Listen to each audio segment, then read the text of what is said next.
Hey everyone, welcome back to bageltcg.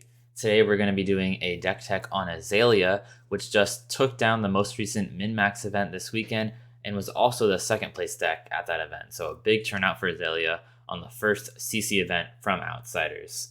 But before we hop into that, I want to remind you to please subscribe. Only about 27% of people that are watching right now are subscribed, and it's a huge help, so definitely appreciate that. And I want to shout out my patrons. Patrons get access to all these regularly updated deck lists, as well as a regularly updated draft tier list for Outsiders. So really appreciate all that support, and it helps out a lot with making these videos. But before we hop onto it as well, I do want to update the tier list because I may have been wrong. Neither of these heroes are actually S tier. So these heroes in my last tier list, probably not this good. I think there's only one S tier hero, and that's probably Codex of Frailty. So currently tier list is looking a bit more like this. Azalea's probably A tier as well, we saw after that weekend. And then the Assassins are probably a little better. I don't know about Riptide, but we can throw them in C as well. But really, there's only one S tier hero right now, and that's probably Codex of Frailty. So really good. I would recommend playing Codex of Frailty if you can. Looks like it's going to be pretty good. Usually 0 for 8 plus value is really strong on a hero. So this is my pick and probably the class I'll be playing from now on. But jokes aside, I definitely underestimated it. Codex of Frailty especially, and probably just underestimated Azalea in general. I had her in B tier. She should definitely be an A tier. I don't think there's an S tier hero. Icelander seemed to be checked pretty hard by Azalea at the event. Hamilton losing twice on stream to Brody. So Icelander definitely having a bit more of an unfavored matchup now. And then Oldham just didn't show up and perform amazingly. So probably both a little weaker than I thought with the outsider support. I'm not going to say there's anything in A tier. I'm going to reorganize this after this video. But basically all of these pretty similar in power level. But the format looks fairly healthy. I mean, Codex is so busted that it made some probably otherwise weak classes a lot stronger. Rangers and Assassins don't have an amazing card pool.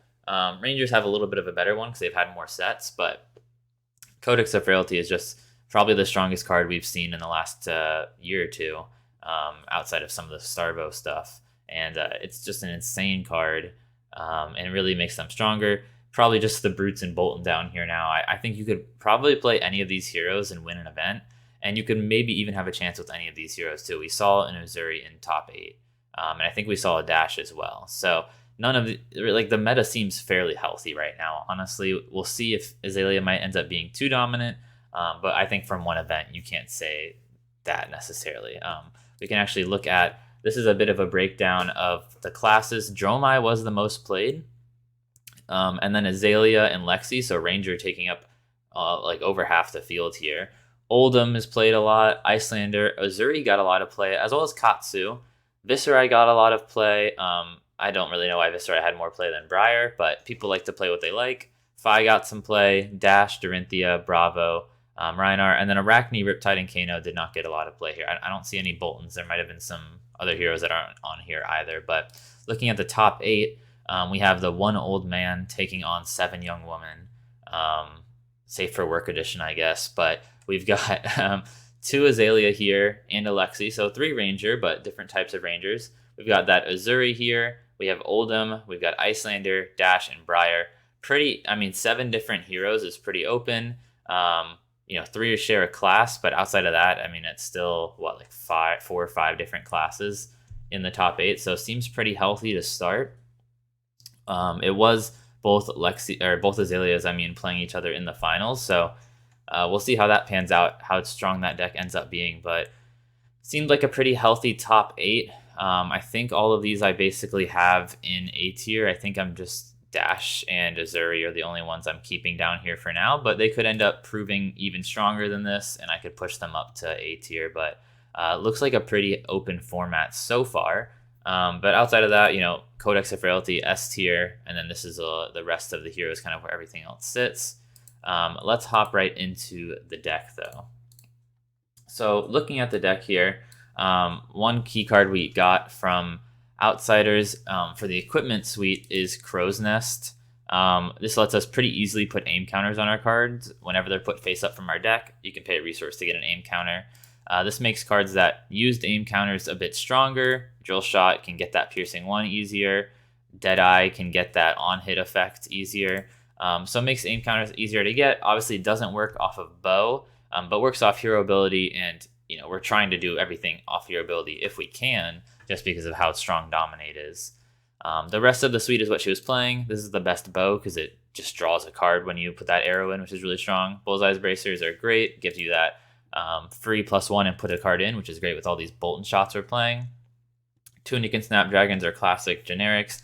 And then Skullbone Crosswrap lets us opt 1 to try to make that Azalea hit for our hero ability. So pretty classic there.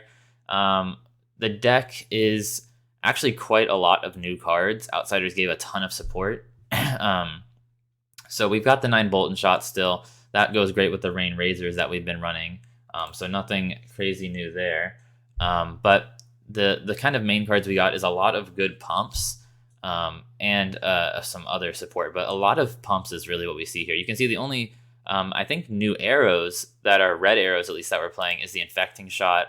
This card's great because it's 1 cost. When it hits, it makes a Blood Rot. So if it's hitting, it's 1 resource for 7 points of damage, which is really, really good value.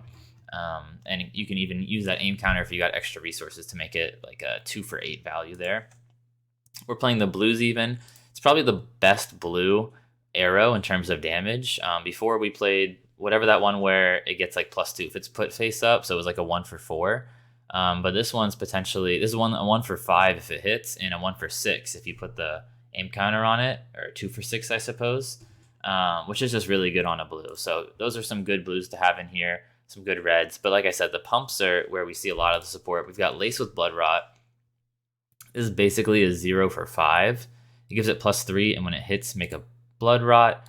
Premeditate's kind of a 0 for 6, because drawing a card blank is about 3 points of value. So +3 on your next attack from Arsenal, and when it hits, you get a Ponder. So another thing where on hit, it goes from +3 to +6 in value. Melting Point is great because it gives +4. We don't care too much about the aim counter effect because it only works against decks with one-handed weapons that have 1 base power, so just ninjas and assassins, I think. So pretty specific effect there. But the +4 is great for 1 resource, and it 3 blocks, which is pretty huge. Having a 3 block on non-attacks is pretty rare, and so that's a big reason to play it here. The rest of it is what we had before. Good arrows and Bolt and Shot, Drill Shot. E-Strike is just some good glue for any kind of deck. Ravenous Rabble, because we're playing so many reds. We're even playing yellows, and yellows aren't that bad of a hit for it. Only 13 blues, so definitely worth playing. Read the Glide Path, another good pump that lets us opt. Rat in the Ledger, kind of one of the big reasons to play Azalea. Just so good into aggro decks. Remorseless, also good into aggro decks, and even good into control decks as well, because it stops defense reactions from Arsenal. Seek and Destroy, another good pump that stops arsenaling. And then Codex of Frailty, obviously this is like the big card. A lot of these cards are good. Premeditate's really good in the deck. Laces with Blood Rot's really good. So those two mixed with Codex of Frailty adds 9 cards that are all just fantastic non-attacks. This is 0 cost. You put an attack action from your graveyard face down into your arsenal, and then each hero that does discards a card. Your opponent does this as well, right? But the key thing here is that if this is your last card in hand, you don't have to discard. So you're able to put an attack from your discard right into your arsenal. You don't discard, so you're not losing any cards there. You get a card from arsenal of your pick, and you get a Ponder after, and your opponent gets a Frailty. So if this is your last card, you're kind of +1 cards. It's basically like playing cash-in, because you're drawing the card from arsenal and drawing the card off Ponder. So it's like a 0 cost cash-in there, and you get to pick one of those cards from arsenal. And you're giving your opponent a Frailty and possibly making them discard a card. So this card's pretty absurd and really pushes Azalea to the limits. I mean, you can grab some nuts with this. Deadeye is another great non-attack, +3 with a really good effect when you have an aim counter. Then we've got the classic Rain Razors. I have Ophidia here. You don't have to play this card. I know it's an expensive Fable, but opting 2 is pretty amazing with our hero ability. We've got Knock the Death Whistle here. This card is Azalea's other specialization, really helpful for making sure you hit that Dominate by putting a card on top or an arrow on top specifically. And Inspire Sniping is another good blue because when it's turned face up or put into Arsenal, you look at the top 2 cards of your deck, put them back in any order. So almost an op, but often lets you put an arrow on top. And then because this is the card you put face up in your arsenal, you can put it to the bottom with your hero ability and then slam that hopefully red dominated arrow into arsenal. So a really good way to make that happen. Very strong deck, lots of good pumps now, a lot of good red arrows. And then just looking at the sideboard, we've got some non-attacks, or defense reactions. Boulder Trap is a big one here because it lets us put a -1 counter on the Rampart of Ram's Head, which helps that matchup out a lot. Lace with Inertia is pretty big for Icelander matchup, just giving some extra ways to give Inertia tokens. It's basically extra copies of Seek and Destroy. It makes that matchup a lot better. And then we have the Battering Bolts here. Battering Bolts is a great card. It's a pretty big arrow, so it can be a popper into Illusionist, but also any deck that's playing a lot of reactions, this card's great into as well, right? Making them discard any cards that are not actions when it hits. So like Dorinthia, all of her attack reactions are gone. Any kind of deck that likes to block out, like Guardian, can make them defend or discard any defense reactions. So pretty good there, and it's a big arrow, so it's nice to dominate. We have Perch Grapplers as a 2-block against decks that we need it for, so like Bravo, for example. And then Vambrace, I think, is mostly just for Oldhim.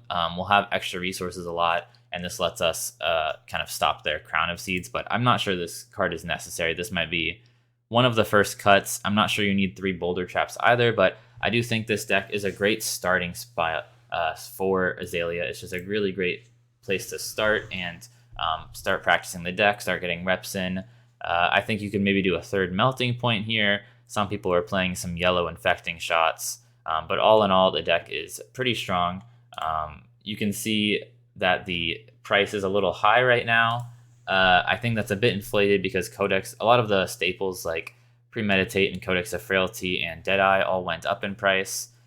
There is ways to make the deck more budget. I don't think you can really cut the Premeditates or Codex of Frailties or a lot of this. I think the main cards that the deck wouldn't get too much weaker by cutting is the Eye of Ophidia, which will already save you like $400. So I would cut that.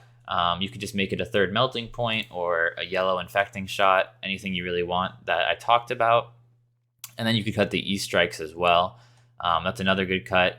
The equipment, the only thing you could really cut to budgetize is Tunic, although Tunic is a card that's played in almost every class, so it's definitely worth picking one up if you can.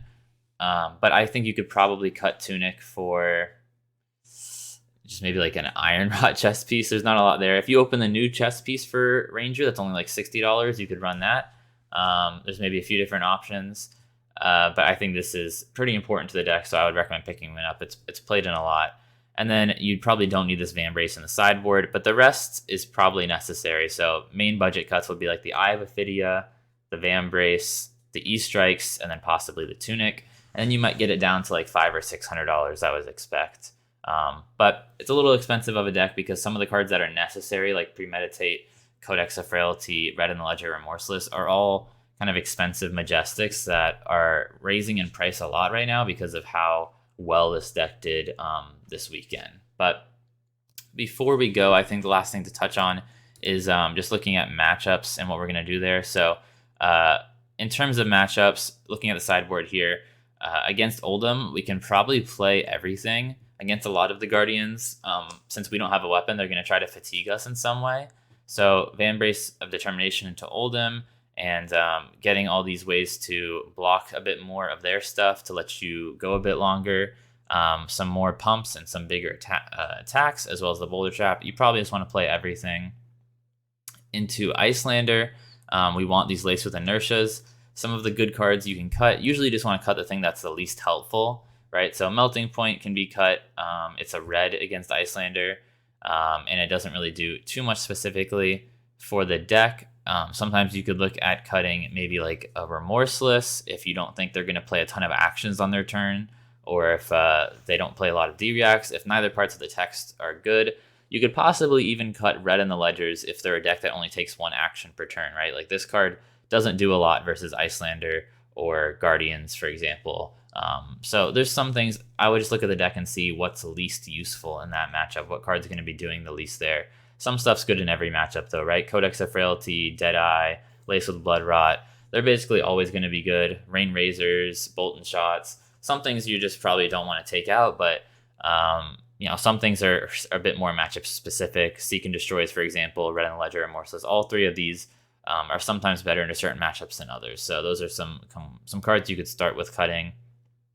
But also, just because of how Ranger can be easily fatigued, it's never a bad idea just to go over 60. I mean, you can just add cards in if you really don't think anything's worth cutting. And if you're at 64, 65, 66 cards, it's not the end of the world. It will make your deck a little less consistent, but it will make you a little less weak to fatigue. So a bit of a trade-off there that can sometimes be worth it. That is it for today's video. Let me know what you think about Codex of Frailty, Azalea's performance, the meta. I'm pretty excited that it seems pretty open. I'm happy Azalea is a little stronger than I thought. I probably shouldn't have undervalued. I mean, I didn't undervalue Codex of Frailty. I thought it was busted. I just didn't think it was so busted it could carry decks so much. But it didn't really just carry the deck. I mean, there's a lot of good cards here, like all of these that are good. This is good. Definitely needed to value her a bit higher. And I'm pleasantly surprised Azuri did well too. I mean, I really like the Assassin design, so I would love for Assassin to end up being a good class. Yeah, thanks so much for watching. I'll see you guys next time.